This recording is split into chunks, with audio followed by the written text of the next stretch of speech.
What's up guys, TheMainManSWE here, hoping you're all doing awesome as always, and right now I will be doing a review. Is that pronounced correctly? People keep telling me I can't pronounce it.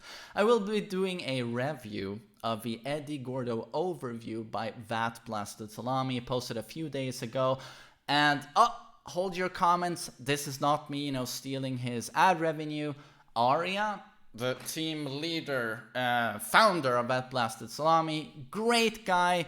He actually asked me to do one of these. It would be fun to see my thoughts on one of their videos. I just have respect for the guy. The production value of these videos is like nothing else I've ever seen in terms of, fighting game content. So I'm just, what a gift from God having him in the community, making sure we get these, really top tier videos.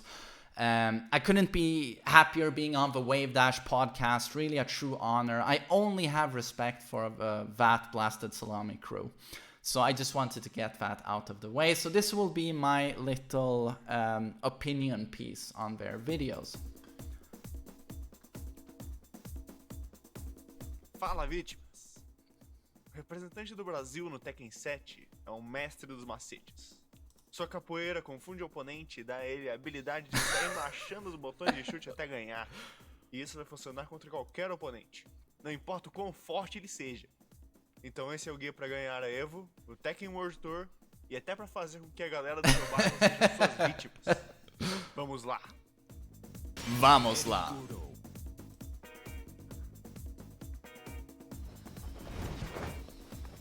Vamos lá! So I think we'll have Aria coming in with his wonderful narration now. I just wanted to say that such a nice and charming detail, actually getting someone who speaks Portuguese to do the intro and then making fun of a mindset that, just mash two buttons, the kick buttons to get wins with Eddy. But it is true that he is one of the absolute most obnoxious characters to fight in Tekken if you don't know the matchup. And learning the matchup is some work. But if you do learn the matchup, Eddy players have to work pretty hard, believe me. One of the most misunderstood characters in perhaps all fighting games. Eddy Gordo is a unique... And one of the most misunderstood characters in all fighting games. Did you know that Watch Mojo a few years ago made a video I think it was top 10 most overpowered fighting game characters of all time. And Eddy made it onto the list. Absolutely did not deserve it. But again, if you do not know the matchup, he'll blow you up in 5 seconds. Expressive, mix-up heavy character with good pokes, great keep out, and exceptional horizontal movement. Utilizing Eddy to his greatest potential is almost an art form, and far from the MASH-friendly character he's often incorrectly labeled as. Your mindset when using Eddy should be to outpoke your opponent, and then look after your life lead by making it hell for them to get in on you by using his great keep-out tools. And if you find yourself needing to make a comeback, then let the mix-ups begin. This is what I really like with the Blasted Salami guides, is that what are the general rules? What are the, in general, give me the gist of a character, rather than, I remember in Leffen's, you remember Leffen trying Tekken for a week? He made a review of Tekken, or his thoughts on the whole thing, and he specifically mentioned a speed kick character guide, basic guide on Kazumi. And he said, oh, what a wonderful guide, because speed kick starts the guide by saying, this is a 10 frame punish, this is her 12 frame 15, and Leffen was like, oh, that's how you start a guide. That's the most vital information. How do you punish? But that's such a mistake, because you take for granted that your audience knows about frames, and even more so, knows about the universal punishment frames, 10, 12, 15, while standing, etc. Most people do not. And this is such a... Salami always does it the right way, In a few sentences where you can definitely understand the language, what is Eddy? We have poking, we have great keep out, we have crazy mix-ups, we can lie on the ground, and Yeah, I like that. And then describes that misconception with Eddy that you can just mash buttons and you'll beat everyone. That's not the case. You know, at high level, he's very risky. So, yeah, give us the big picture and then go down into details.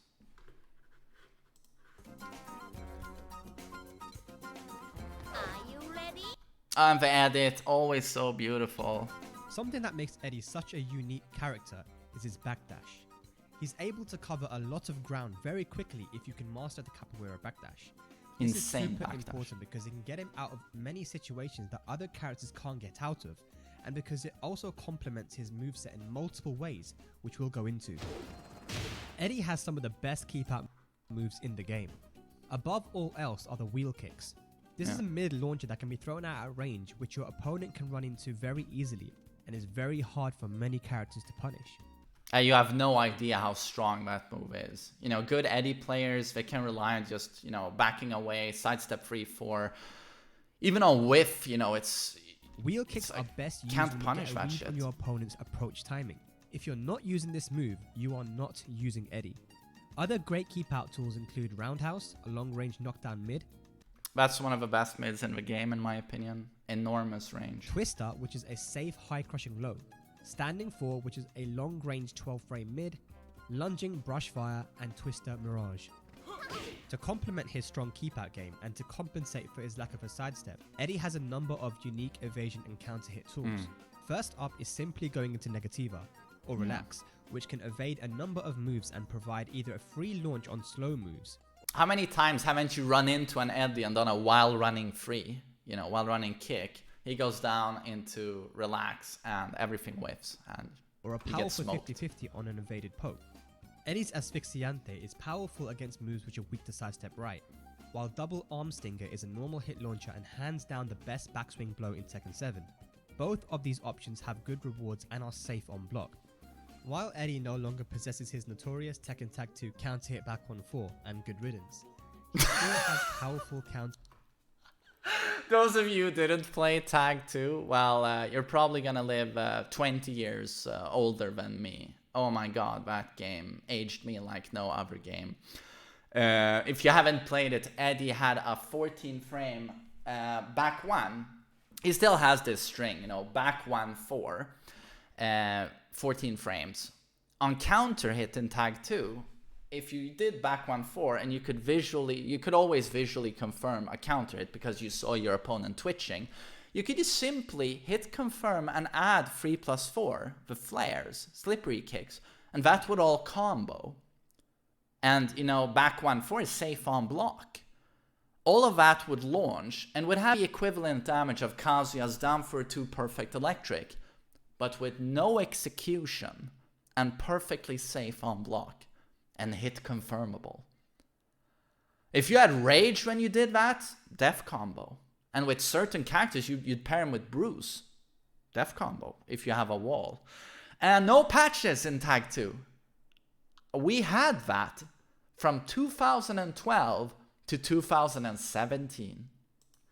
Hit How did options, I... such as the knee How did I thrust to stick with Herrenwagen, Tag 2? which is a 13 frame counter hit launcher that's counter hit confirmable Very good move. and can only be punished strongly by characters with up to a 14 frame float with a low enough hitbox. Eddy's full heart attack is also a powerful evasive mid launcher which is challenging to effectively punish because of the pushback. This all makes Eddy a hard character to track down, where opponents will be baffled as to when he's going to backdash out of range, slide around in their offense with an evasive move, leap into range with something like a roundhouse, or simply challenge them straight up with a counter hit launcher. Eddy's poke game is strong and quite hard to deal with because of the evasion in his lows like Twister, Audobiku, Twister Mirage, and because he can transition into his stances from pokes like 1-2 elbows and Mao Izquierda by pressing forward. Although his elbow uppercut isn't as good as it used to be, it's still a safe mid counter hit launcher that gives guaranteed damage on normal hit with Reversal. Try to mix up Eddy's lows with mids like elbow uppercut and Combinação Mao to slowly chip away at your opponent. When Eddy needs to make a comeback, his 2 stances, Negativa and Handstand, allow for some threatening mix-ups. The most common example is the Negativa launching 50-50 of Ipanema Wings and Estogrado. Safer options out of Negativa are the Mia Lua combo, the first hit of Flare combo, or So yeah, you probably know this, that Negativa allows him, as he just said, a launching mid and low. So it's a 50-50 unseeable launchers.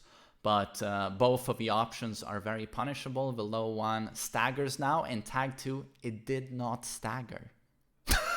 Lovely, right? But so the low option now, stagger, you get a full launch, big combo. And the mid option, you actually float him out of it for less damage. But still a lot of damage. So Eddy takes huge risks with those. And he also has to get into Negativa to even, be able to apply the mix-up. But again, the attention to detail, the research that goes into these videos, I'm learning stuff here. It's just incredible. The time they put into all of this. knee slicer low front stinger. Handstand, on the other hand, has some evasive options, unbreakable throws, power crushes, and transitions into other moves. As an Eddy player, the fun comes in the multiple ways you can force your opponent into these mix-ups. The jumping jack strings are also good at setting up mix-ups. You have a mid launcher in jumping jack's Mirage, a low knockdown with jumping jack's evil stinger, and an option to go into Negativa by pressing down. However, compared to some of the mix-up powerhouses like Akuma, Kazuya, Devil Jin, Marduk, or even Brian and Leroy, Eddy's mix-ups have some significant weaknesses. First of all, his power mix-ups in Negativa are disproportionately risky. This is compounded by the short effective range of Eponema wings, making it hard to land in neutral space. Setting up handstand mix-ups, on the other hand, is quite difficult. All in all, this means that while Eddy is certainly capable of making comebacks or stealing life leads, it should not be the focal point of his game plan. Something that I think is often overlooked is Eddy's powerful whiff punishment. When you're able to utilize his movement effectively, thing is, when he made that comparison with the characters, it's absolutely true. You can just look at the Mishimas, all the time can apply that devastating 50-50, which is a stronger mix-up than Eddy's from Negativa. But that's balanced out by the fact that Eddy has much more mix-up potential overall with his stances, being able to sway in handstand, his strings, all of the different ways of getting into a handstand and Negativa. But then I would probably compare him to a character like Zafina, which has, just like Eddy, an even better backdash than Eddy. Eddy doesn't have a sidestep at all. Zafina has the best sidestep in the game. She has crazy fucking mix-ups. She has very decent poking. Her down for 2 is insanely strong. So there I would go like, and she has Negativa-esque stuff, Tarantula and all of that. So it's like, and more stances than Eddy. So there I would make the comparison, like if you want a strong mix-up heavy character that lays down on the ground and does crazy stuff, Zafina is your pick, I would say. At least if you're interested in winning. you'll quickly find yourself making people whiff. But for God's sake, what am I saying? Follow your heart, for God's sake. Play the character you love to play. And Eddy is awesome. It's just that Eddy could be stronger. Eddy could see some buffs. What better to whiff punish than Mirage? A 15-frame mid-launcher with great range. This is Eddy's go-to whiff punisher. But it doesn't stop there. Rodemi to Calcanera is a great 14-frame whiff and block punisher that you can use at the wall to get a beefy wall splat and big damage. Furthermore, if you're really on point, Martello can be used as a long-range God, I whiff love punisher. that he actually Finally, pronounces the move once you're names. really comfortable with Eddy, you can use his Cotovela tu Pontera, which is a 13-frame while standing launcher, as a whiff punisher. That's when you're reaching Ultra Instinct levels of Eddy. While standing 1-3 is one hell of a move.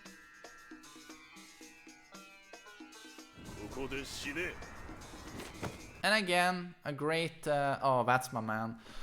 Great structure on the video. Again, in general, what is Eddy in a few sentences, and then what are his strengths? What should you focus on as a player? And then now we're going to hear about the weaknesses. What do we look out for? So great structure for a video. The trade-off for having one of the best backdashes in the game is that Eddy's sidestep is poor, and he's the only... He doesn't have a sidestep. It's the worst sidestep in the game. Like, it's like this thing where you remember those almost homing hell sweep, the tracking hell sweeps. You probably remember those. Thank God it was removed. But for anyone who mained Eddy, there was no difference in the Mishima matchup. They've never been able to step the Hell Sweep. Eddy has no sidestep whatsoever. Character who can't. So thank God he has a very strong backdash. But yeah, fighting versus a Kazuya. If you're an Eddy and you fight against a Kazuya who doesn't know the matchup, you'll probably blow him up. But if a Kazuya player knows the matchup and he's a strong Mishima, like, holy hell, you have to work so hard. Sidewalk. This means that he won't be able to get out of many situations that other characters can by using their lateral movement.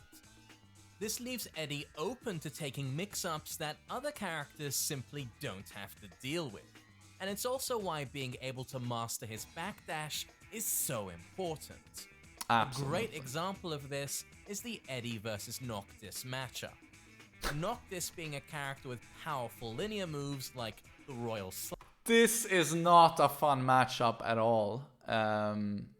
Who was that super strong Eddy player in tournament who got blown up by a Noctis? Was it Yon Ding getting blown up by CBM's Noctis? I don't remember. But the Aura, of course, hit so far that backdashing away, even with Eddy, is not super easy if a Noctis is spacing it right. You can't sidestep it, and it hits you in Negativa, because it hits grounded.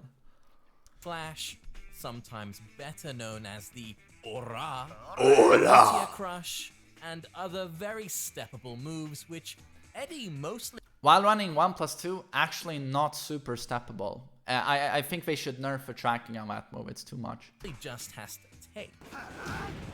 Eddy took a big hit in Tekken 7 in the tracking department. Moves like Mao Izquierda, Roundhouse, and many more can easily be evaded by sidestep right. Eddy's go-to tracking move used to be elbow uppercut, but not only has it been made a frame slower in Tekken 7, it also no longer has any tracking to either side. Oh god! I thought it tracked to one side. I didn't know that.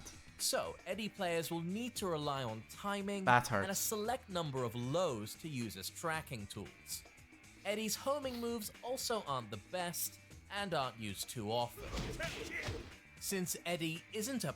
He's so weak to sidestepping Eddy. As I mentioned in my how to counter Eddy video, if you just walk away from an Eddy a couple of steps back, 90% of Eddy players, for some reason, will always run in with a while running free to try and get a mix-up on you. And you just sidestep. Or no matter what the attack he does, most of the time, if you just sidestep towards the right, 99% you're going to step him and you can float him. A pressure character like Dragunov or Kazumi, he doesn't have the best approach tools. Many Eddy players will resort to the Cartao Vermelho to get into Negativa mix-ups. Yeah. However, this is slow enough to be reactable, so it shouldn't be used too often. At higher levels of And play, very you have to be steppable. creative with Eddy in order to steal back a life lead from a turtling opponent. This means getting into range and forcing mix-ups from stance, which can be very challenging against strong defensive opponents, or by Yeah. utilizing Eddy's pokes. Either way, Cartaro Vermelho is a go-to move for many Eddy players in this scenario, and although it occasionally works, it also has to be used with caution. Eddy's final weakness is a very peculiar one. Over Tekken 7's competitive life cycle, there's been an attempt to improve his standing block punishment. Oh, I'm guessing he's gonna show, what is it, 2-3, his new 12-frame punish, Season 3, that is punishable by a Rage Art on In hit. previous seasons, there was a time where Jack players could throw out savage uppercuts without Eddy being able to get any significant punish. Godeme to Kalsanhera was then reduced from 15 frames to 14 frames, fixing this problem. Right. However, there was still the issue of no significant 12 or 13 frame punish. In Season 3, Eddy received Batida de Compasso, which is a new 12 frame punish. Right. However, it leaves Eddy in handstand, and even on hit, he can get punished. Most of the time, you can get away with connecting a Rage Art if the Eddy player doesn't cancel the stance perfectly. This leaves questions about how good Eddy's standing block punishment actually is. Hopefully this is an issue. Well, he has good 14, as he mentioned with the back 2-4. His 15 frame launch punish is really good. Down for 3+4. It has a lot of range. It is 15, right? Not 16. It is 15, right? But other than that, yeah, it's that just will not be too good. fixed in the future. And while standing, 13 frame, while standing 1-3. Fantastic. Starts with a high though.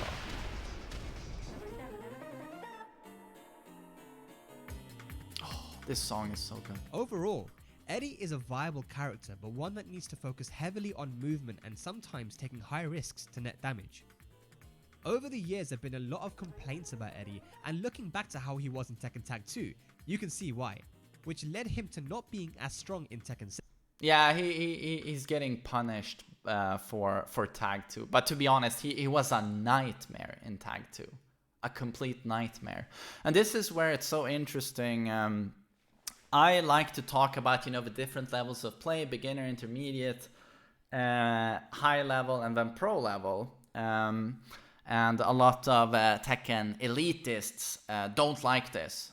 Pro players and, well, some other content creators, they think you should only look at professional play, and I can respect that.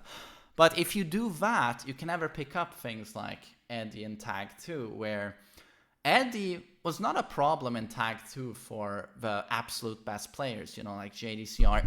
Oh god, I almost dropped my microphone. Sorry about that. He was never a problem for guys like JDCR and the absolute best players. Eddy and Christie weren't winning any tournaments, But in everything from beginner to high level, so not pro level, but everything beneath, he was completely ruining the game. Everyone was getting blasted by Eddy. Anyone could do a back 1-4 into whatever. It was so easy to do, but to counter it, you had to be extremely strong. You had to have very strong general defense. Something pro players had. Eddy's not a problem. He takes risks. We can punish. But everyone beneath got completely destroyed. So even though he wasn't winning any tournaments, he was nerfed quite a lot getting into Tekken 7. Isn't that interesting? And that's something you only understand if you look at all levels of play and try to balance Tekken in all levels of play. Which is something a lot of people disagree with, but I find extremely interesting. Noctis was the same for Tekken 7, what Eddy was for Tag 2, basically. 7. But the great thing about Eddy is how creative you can be with him. You can play the passive whiff punishment and poke style of Eddy, the crazy stance heavy vortex Eddy, or better yet, a mixture of both. Abel with his disgusting key charging. Hey, thanks for watching, and congratulations on getting through this video and putting up with Spag and I's attempts at speaking Portuguese. Speaking of which, salutes out to Spag and Lemon for helping me out with the narration on this. Very nice to have Spag there come in. Well, amazing Tekken commentator and a fantastic Eddy player that, from the UK. This one. As ever, please check the description for links to a PDF of the script and a wallpaper based on the thumbnail. And of course, a massive thank you to our patrons, without whom the quality on these overviews simply would not be possible. And if you enjoyed this video, please consider supporting us. Every dollar helps. Next time to break out the garlic and the crucifixes. We're covering Eliza. Bleh. But fantastic video as always from Blasted Salami. Hello, Villain. I expect nothing other than perfection most of the time, and this is it. Who even comes close?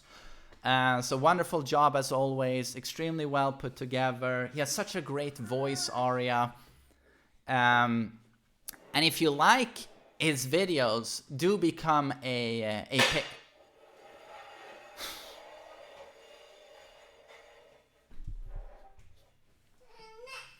do become a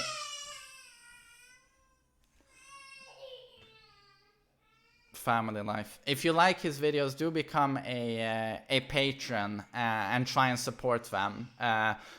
Honestly, when I see these videos, I just imagine the workload, writing the script, recording your voice, the audio, the editing that's involved, recording all the material for in-game. It's like, and the research, it's just incredible. So if you like these videos and this incredible quality, do make sure if you can to support him, and yeah, hopefully he can even crank out more videos than he's doing now. But it's just such a great source of inspiration and knowledge for the community.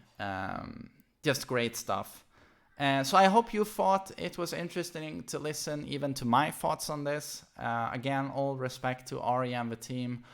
And yeah, hope you thought this was interesting. Great overview of Eddy. So Main Man signing out. Take care, everyone.